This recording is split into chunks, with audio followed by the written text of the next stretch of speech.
능력은 하나님의 백성을 통하여 세상에 증거됨으로써 하나님의 영광을 밝히 드러냅니다.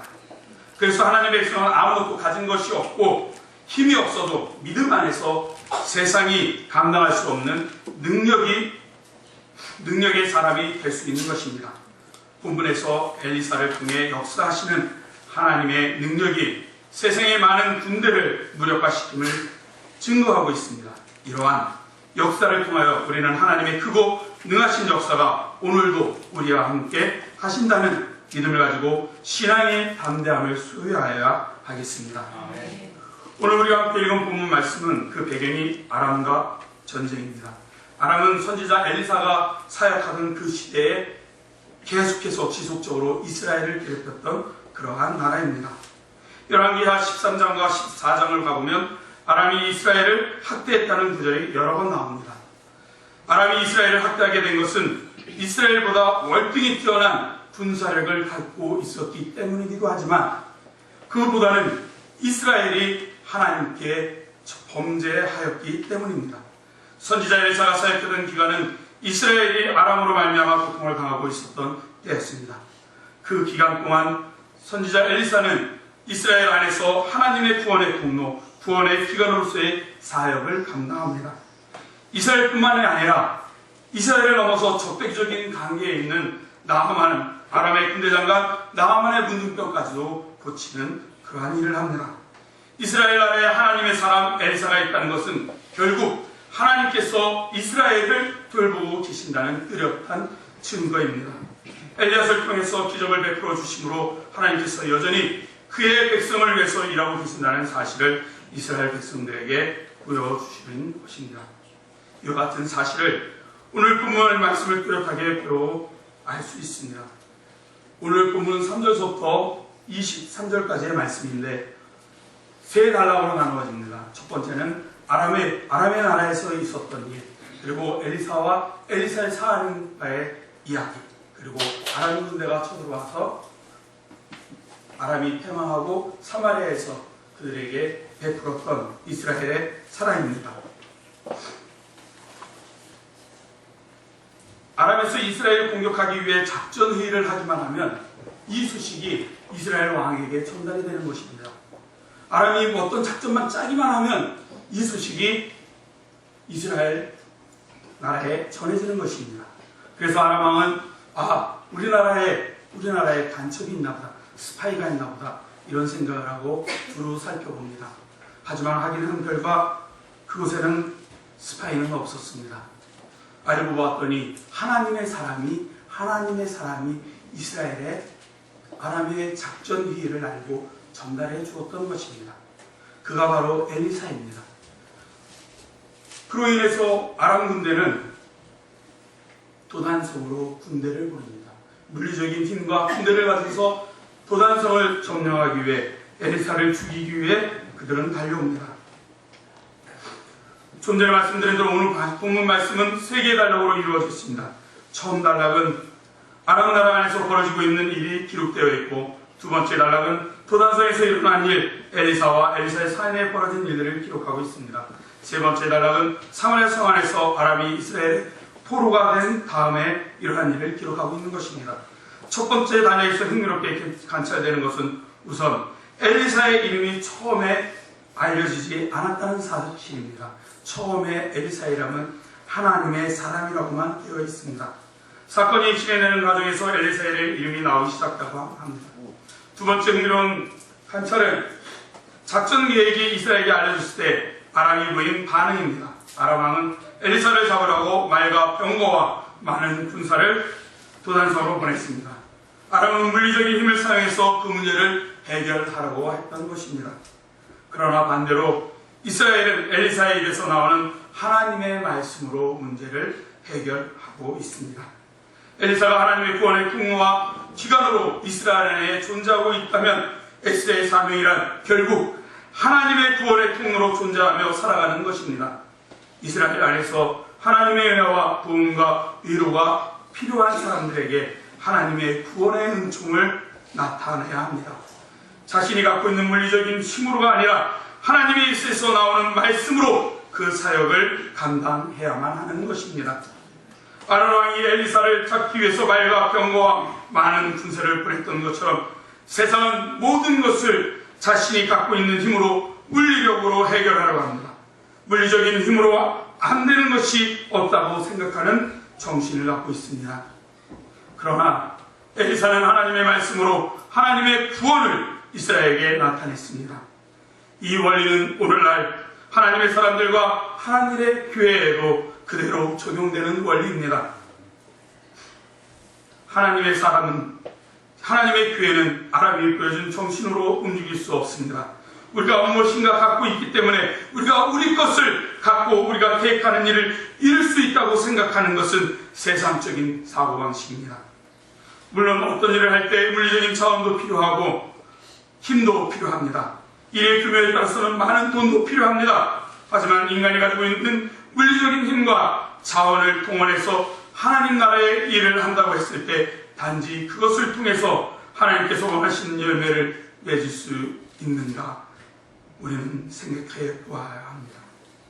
하나님의 사람, 하나님의 나라를 물리적인 힘, 그것이 돈이 되든 권력이 되든 무엇이 되었든지 그것으로는 결코 하나님 나라의 구원의 통로로서의 사명을 감당할 수 없다는 것을 알아야 합니다. 오직 하나님의 것으로, 하나님께서 허락하셔 주시는 것으로, 오직 하나님의 말씀으로 하나님께서는 하나님의 일을 하나님의 사람들을 통해서, 하나님의 일을 하나님의 사람들을 통해서 하나님께서 원하시는 구원의 역사를 이루어 가신다는 사실을 분명하게 알아야만 합니다. 하나님께서 행하신 어떤 놀라운 일이 발생했을 때 누가 어떻게 그런 놀라운 일을 했을까? 처음에는 알려지지 않을 수 있습니다. 엘리사의 이름이 처음에는 알려지지 않았듯이 교회 안에서도 또한 교회가 세상에서도 그렇게 될 수 있습니다. 하나님의 교회가 무슨 특별하고 놀라운 것도 없는데 힘있고 안정되게 능력있게 전진해 나가는 경우가 있습니다. 교회 앞에 있는 사람들조차 그 이유를 모를 때가 있습니다. 그러나 그 안에는 하나님께서 붙잡으셔서 사용하고 계시는 하나님의 사람, 개인이나 혹은 몇몇 사람이 있습니다. 남들이 알아주지 않지만 오직 하나님의 말씀만을 의지해서 묵묵하게 일하는 그 사람들을 통해서 하나님께서는 그 교회 위에 하나님의 은혜를 부어주시고 그 교회를 통해서 세상에 하나님의 은혜와 사랑과 능력을 알리시고 드러내시는 것입니다. 하나님께서 우리를 구원의 통로로, 구원의 기관으로 부르시고 이 땅 위에 세우셨다면 우리는 그 목적에 합당하게 이 땅에 살아가야 합니다. 하나님께서 우리에게 보여주시고 알려주시고 허락해 주시는 것으로 교회를 섬기고 세상을 섬겨야 합니다. 하나님의 말씀이 가르치는 것에 따라서 우리는 우리에게 주어진 사명을 감당해 나가야 합니다.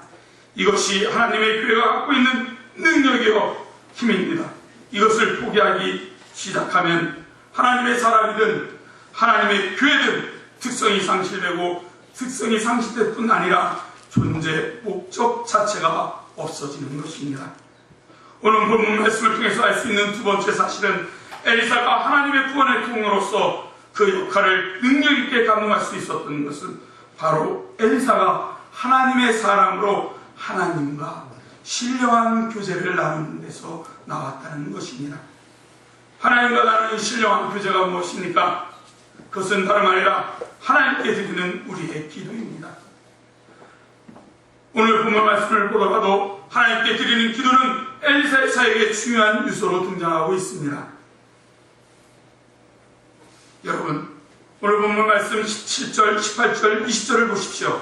세 구절 모두 엘리사가 하나님께 드린 기도를 통해서 기적이 발생했다고 기록하고 있습니다. 이것은 우리에게 무엇을 말해주고 있습니까? 엘리사가 행한 모든 기적은 엘리사 개인의 능력이나 힘에 의해서 발생한 것이 아니라 하나님께서 엘리사를 통해서 일을 하고 계시다는 것을 보여주시는 뚜렷한 증거입니다. 엘리사의 기도를 통해서 하나님의 구원의 능력이 필요한 사람들에게 필요한 곳에 나타나게 된 것입니다. 엘리사의 사역에서 기도가 중요한 자리를 차지하고 있었다는 것은 엘리사는 그만큼 신앙의 깊은 경지에 들어가 있는 사람이요 하나님과의 신령한 교제를 통해서 하나님의 뜻과 마음과 생각을 명확하게 깨닫고 있었던 사람이라는 것을 보여줍니다. 하나님께서는 하나님의 사람들을 기회적으로 사용하지 않습니다. 하나님께서는 일마다 때마다 모든 것을 알려주시고 들려주시고 보여주시는 것이 아닙니다. 선지자들은 단지 펜만 갖고 있고 하나님께서 말씀하시면 듣고 그것을 그대로 적은 것이 아닙니다. 어떤 때는 하나님께서 그렇게 하신 적도 있지만 대개의 경우 하나님께서 보여주시고 알려주시는 것은 하나님께서 보여주시고 알려주신 것을 기초하여 연구하고 묵상하고 생각하고 이미 알고 있는 하나님의 말씀을 기반으로 해서 하나님의 뜻을 명확하게 깨닫고 그 깨달은 말씀을 하나님의 말씀이라 확신하고 담대하게 전했던 것입니다.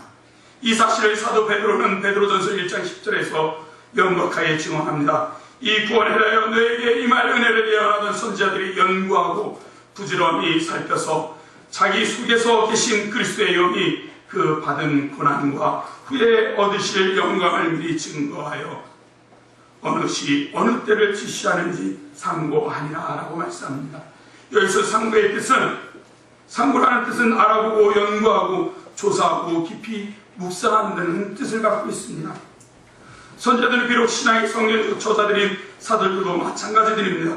그렇다면 그들이 아무리 생각도 아무 생각도 없고 연구도 없이 그냥 순간적으로 스쳐 지나가는 생각을 하나님의 말씀이라고 하지 않았다는 것은 분명합니다.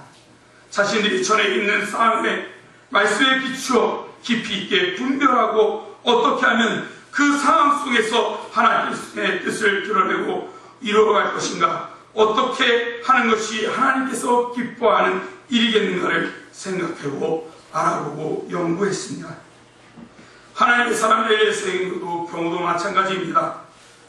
하나님께서 직접적으로 알려주신 것도 있지만 매일매일 생활 가운데 하나님을 경외하고 하나님과 친밀한 관계를 교제로 나누는 그러한 하나님의 뜻을 알려고 하고 연구했던, 그리고 묵상하고 기도하고 노력함을 통해서 점점 더 높은 신앙의 경지에 나아갈 수 있게 되었고 하나님의 뜻을 알게 되었던 것입니다. 그렇다면 엘리사와 같은 높은 신앙의 경지, 믿음의 경지에 돌아다니는 사람만이, 그 사람들만이 하나님의 구원의 통로가 될 수 있겠습니까? 만약 그렇다면 저는 평생 그런 하나님의 쓰임을 받지 못하는 존재가 되지 않을까, 이런 생각을 해봅니다. 사랑하는 성도 여러분, 하나님께서는 저와 여러분들과 같은 평범한 사람들을 통해서도 하나님의 크고 놀라운 일을 행하실 수 있으신 분입니다. 필요하다면 우리의 생각과 상상을 뛰어넘는 엄청난 일도 우리를 통해서 행하실 것입니다. 물론 우리 속천교회를 통해서 하나님께서 미리 행하셨음을 우리는 기억하고 있습니다. 결코 우리가 할 수 없는 일들이, 결코 우리가 감당할 수 없는 일들을 하나님께서는 행하셨던 것입니다. 하나님과의 친밀하고 신령한 교제를 끊임없이 나눔을 통해서 저와 여러분들이 하나님의 뜻, 하나님의 마음을 더욱 깊고 명확하게 아는 자리로 나아가야만 하는 것입니다. 왜 이것이 중요할까? 만약 기적 자체에 우리의 시선이 집중되고 하나님의 뜻을 아는 일을 소홀하게 한다면 우리가 행하는 일이 아무리 놀랍고 훌륭하다고 하여도 그것 자체가 하나님의 뜻을 이루는 것이 아닐 수 있기 때문입니다. 기적 자체에 우리의 시선이 집중되어서는 안 됩니다. 우리가 알고 우리가 하나님과 바른 교제를 해야 하는 이유는 하나님을 바로 알아서 하나님의 뜻에 따라 우리가 살아가야 하기 때문입니다. 기적은 그 다음입니다. 마태복음에 보면 이런 말씀이 있습니다. 주님, 내가 주의 이름으로 기도되어 쫓고 주의 이름으로 병도 고치고 주의 이름으로 선지자 노릇도 하고 주의 이름으로 많은 권능을 행하지 않았습니까? 그렇게 많은 사람들에게 우리 주님께서 뭐라고 말씀하십니까? 불법을 행하는 자야가 내게서 떠나가라 말씀하십니다. 여러분, 불법을 행한다는 것은 하나님의 뜻을 어기는 것입니다. 하나님의 뜻대로 하지 않았다는 것입니다. 하나님 뜻대로 하지 않았기 때문에 그들이 행한 모든 것들은 결국 그 근본을 보면 우리 주님과는 아무런 관계가 없는 일을 했다는 것입니다. 그것이 바로 불법을 행했다는 말씀인 것입니다. 그렇기 때문에 기적보다 우선하는 것은 하나님을 아는 것입니다. 하나님과 친밀한 구제를 나누는 것이요, 하나님과 신령한 구제를 나누는 것입니다. 어느 한순간 하고 마는 것이 아닙니다. 매일 매 순간마다 그렇게 해야만 합니다. 그렇게 해서 저와 여러분의 몸에 딱 붙어 있도록 해야 하는 것입니다. 하나님과의 신령한 구제란 단지 말씀을 읽고 기도하는 것을 넘어서 하나님께서 원하는 것이 무엇인지 알려고 노력하고 그 몸부림, 그 하나님의 뜻을 행하려고 하는 그 열정, 오직 하나님과 예수 그리스도와 성령 하나님만을 기쁘시게 하는 삶을 살겠다는 그 정신으로 하루하루 충성스럽게 살아가는 것을 말합니다. 그것을 한마디로 말하면 하나님을 경외하는 삶입니다. 사랑하는 성도 여러분, 시편 25편 10절과 14절 말씀을 마음속에 넣어주시기 바랍니다. 여호와를 경외하는 자 누구냐? 그 택한 길을 저에게 같이 지시로로다. 여호와의 친밀함이 경외하는 자에게 있으며 그 언약을 저에게 보이시로로다. 저와 여러분들이 하나님의 구원의 통로가 되기 위해서 가장 먼저 힘을 써야 하는 것이 무엇입니까? 하나님의 뜻을 알아야 하고 하나님의 마음을 이해해야 합니다. 우리를 둘러싸고 있는 모든 현실을 하나님의 뜻과 하나님의 마음을 갖고 이해하려고 노력해야 할 것입니다. 그렇게 살지 아니하면 저와 여러분들은 결국 우리들의 유익과 만족만을 위해서 살아가는 사람들일 뿐입니다. 여러분들이 원하든 원하지 않든 그렇게 갈 수밖에 없는 것이 사람입니다. 사람이란 누구를 막론하고 자기의 유익을 위해서 살아가는 존재입니다. 그것은 저와 여러분도 마찬가지입니다. 그러나 우리들이 추구하는 유익함이란 하나님의 뜻이요, 하나님의 구원의 통로로 사는 것입니다. 그 사실을 아는 사람들이 그리스도인들입니다. 세상 사람들은 자기의 유익을 위해서 소중한 가치들도 모두 내던지고 살아가지만 하나님을 믿고 섬기는 저와 여러분들은 하나님의 뜻을 위해서 세상적인 가치를 포기하고 사는 사람들인 것입니다. 그것이 저와 여러분들의 영원한 유익임을 알기에 그 목표를 내 삶의 목표로 삼고 이 땅 위에 살아가야 하는 것입니다. 엘리사가 하나님의 부름을 받았을 때 어떻게 하였는지 기억하십니까? 자신이 물던 2마리의 소를 잡아서 그 고기를 삶아서 백성들에게 나눠주고 소의 기구를 불사른 다음에 엘리야를 따라 나섰습니다. 하나님께서 자신을 부르신다는 각성이 있었기에 자신의 수요를 모두 던지고 엘리야를 따라서 나선 것입니다. 엘리사의 그와 같은 행동을 세상 사람들은 이해할 수 있겠습니까? 세상 사람들이 이해할 수 있느냐 없느냐의 문제가 아니라 자신의 삶의 방향을 하나님의 부르심에 딱 맞추고 나서 그 부르심을 따라서 나섰다는 것, 그것이 중요합니다. 그것이 자신의 인생을 가장 영광스럽게 만드는 일이라는 사실, 그 목표에 맞추어서 인생을 사는 것이 가장 값진 인생이라는 것을 아는 자가 그렇게 결단하고 나설 수 있는 것입니다. 이것이 하나님의 구원의 통로로 사는 사람들의 삶의 방식인 것입니다. 마지막으로 한 가지를 더 말씀드리겠습니다. 오늘 본문에 보면 하나님의 사람 엘리사의 부름으로 아람 군대를 사마리아 성에 가두게 됩니다. 이스라엘 왕이 엘리사에게 묻습니다. 내 아버지요. 여기서 내 아버지 이스라엘 왕이 엘리사에게 부르는 호칭입니다. 내 아버지요, 내가 치리이까? 내가 치리이까? 엘리사가 대답합니다. 치지 마소서.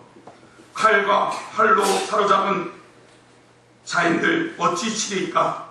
떡과 물을 그들 앞에 두고 먹고 마시게 하고 그들의 주인에게 돌려보내소서. 이스라엘 왕이 엘리사의 말대로 아람 군대를 위하여 음식을 베풀어 먹인 다음에 아람으로 돌려보냈습니다. 그 사건 이후 아람 군대가 이스라엘 땅에 들어오지 못했다고 했습니다. 사랑하는 성도 여러분, 아람과 이스라엘이 보여준 절묘한 대비를 보십시오. 아람은 엘리사를 잡기 위해 말과 병과 많은 군사들을 보냈습니다. 물리적인 힘으로 밀어붙이려 했습니다. 그러나 이스라엘은 엘리사를 통해서 나타나는 기적으로 말미암아 아람 군대를 사로잡고 그들을 죽이는 대신에 떡과 고기를 먹게 했습니다. 얼마나 절묘한 대비입니까? 세상과 하나님 나라의 작동 원리가 얼마나 다릅니까? 이 원리를 사도 바울은 로마서 12장 19절 이하에 이렇게 가르치고 있습니다. 잘 들으십시오. 내 사랑하는 자들아, 너희가 친히 원수를 갚지 말고 진노하심을 맡기라 기록되었으되 원수 갚는 것이 내게 있으니 내가 갚으리라 하고 주께서 말씀하시니라. 내 원수가 줄이거든 먹이고 목마르거든 마시우라. 그리함으로 너가 숯불을 그 머리에 쌓아 놓으리라. 악에게 지지 말고 선으로 악을 이기라 말씀하고 있습니다. 이것이 하나님의 사람들과 하나님의 교회를 대적하고 미워하고 거부하는 세상을 향하여 우리들의 행해야 할 행동 양식입니다. 세상은 칼과 창과 병거와 군사력으로 자신이 갖고 있다고 믿고 있는 것으로 밀어붙이려고 합니다. 그러나 우리는 그들의 곤고함과 어려움을 헤아리고 따뜻한 마음으로 이해해서 그들을 먹이고 입혀야 합니다. 우리들의 원수를 무력화시키는 것은 그들보다 월등히 나은 물리력으로 부정하는 것이 아닙니다. 하나님의 능력을 힘입어서 그들이 듣지 못하고 알지 못하는 하나님의 말씀으로 사는 것입니다. 하나님의 구원의 통로가 되는 길은 오직 하나님과 신령하고 친밀한 교제를 나누는 것입니다. 다른 길은 없습니다. 다른 길은 알지 못합니다. 그것 외에 다른 길을 하나님께서 우리에게 주시지 않으셨습니다. 하나님을 경외하는 것입니다. 하나님의 은혜와 능력을 믿고 하나님께 기도함을 통해서 세상이 알지 못하고 세상이 갖지 못하는 것으로 하나님의 교회를 섬기고 세상을 위해서 살아야 합니다. 하나님의 시선으로 모든 현실을 바라보고 하나님의 시선으로 모든 현실을 바라보고 필요한 것이 무엇인가 두려워 떠는 사람들에게 하나님을 보게 하며 눈이 멀어서 하나님과 함께 하시를 믿지 못하는 사람들에게 눈을 뜨게 해달라고 기도해야 합니다. 우리의 기도는 세상을 변화시킵니다. 교회가 갖고 있는 능력이 무엇입니까? 두세 사람이 내 이름으로 모인 곳에는 예수님께서 함께 하실 것이요 두 사람이 마음을 모아서 기도하면 무엇이 되었든지 하늘에 계신 아버지 하나님께서 그들의 기도를 들으시고 이루어 주십니다. 이 약속, 그 약속이 바로 하나님 백성들이 갖고 있는 놀라운 약속이요 능력인 것입니다. 그 약속과 능력을 부여잡고 저와 여러분들이 기도할 때 그 기도를 통해서 하나님은 크고 놀라운 일을 행하실 것입니다. 무너져가는 세상, 배역하고 타락하는 사상, 허우적거리며 걸어가는 하나님의 교회를 위해서 저와 여러분들이 기도할 때 하나님께서는 일을 하실 것입니다. 이것이 하나님의 백성들이 갖고 있는 능력이요 힘입니다. 그러기에 여러분, 개인이나 우리 교회가 하나님을 경외하고 하나님과 친밀한 교제를 나누기 위해 힘써야만 합니다. 그것이 구원의 통로로 저와 여러분, 우리 교회가 이 땅에 능력 있게 서 있으려면 반드시 만들어가야 할 모습임을 잊지 말아야 합니다. 세상은 칼과 병거와 군사로 우리를 대적하지만 우리는 떡과 마실 물로 그들을 대해야 합니다. 저와 여러분들이 이렇게 살아갈 때 우리 안에서 행하시는 하나님 아버지께서 저와 여러분들을 통해서 능력 있게 나타나실 것입니다. 이것이 그리스도인들이 살아가는 삶의 방식이요 이 사실을 기억하시고 이번 주 한 주간 내 안에 꿈틀대는 모든 욕망과 두려움과 미움과 아집을 꺾고 오직 하나님의 말씀으로 하나님께 드리는 기도하는 일에 힘쓰는 한 주가 될 수 있기를 바랍니다. 아멘.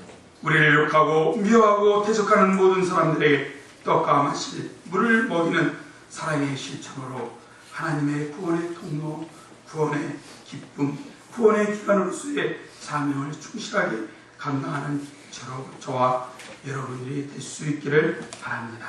네. 기도하시겠습니다.